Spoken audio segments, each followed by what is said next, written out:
we also have this word that we lean into, Aaron, called tension. So tell us what pressure means. Pressure is external overcommitment. You think about this in regards to a boss giving you a deadline. Pressure is I've got obligations, responsibilities, and I have to perform a certain way based on my doing. Pressure is externally typically motivated. I don't want to let anybody down.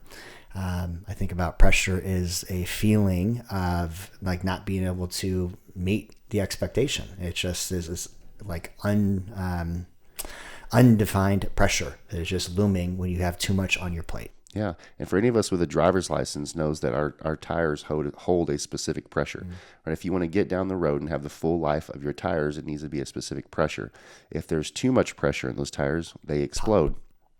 If you have ever seen vehicles that do rock climbing, they'll actually decrease their pressure really, really low so they get more traction and can climb at a slow rate. And so this even shows up in the natural, in a very supernatural way of the pressures that we allow in our life and what pressure can be and what pressure can look like versus what Aaron and I call tension. And so tension is just like when you lift weights or you go and you use elastic bands, you're allowing tension against your muscles. And so it's a very strategic type of pressure that's a tension. And if you want to grow your muscles, then you have to have tension against those muscles on a relatively frequent basis. But the big difference there is pressure can come in from left field versus tension is sought after. Yeah, and I think tension too, it's an internal feeling, right?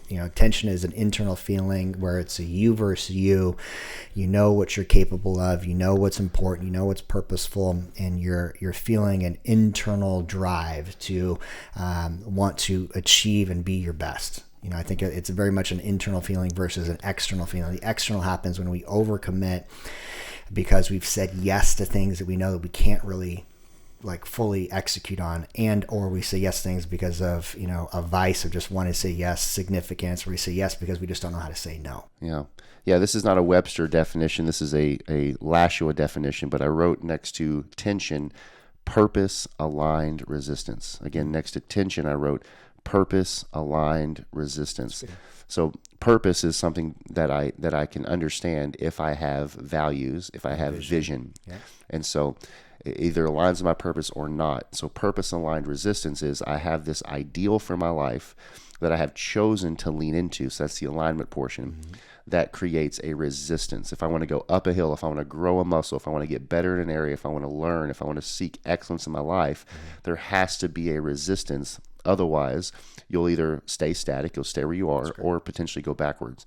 Yeah. So if we lean into tension in this conversation, that have in your mind that it is a purpose-aligned resistance, which means you chose it and it's going to get you where you say you want to go. Yep. Bench press. Perfect example, right? You want to increase your bench press.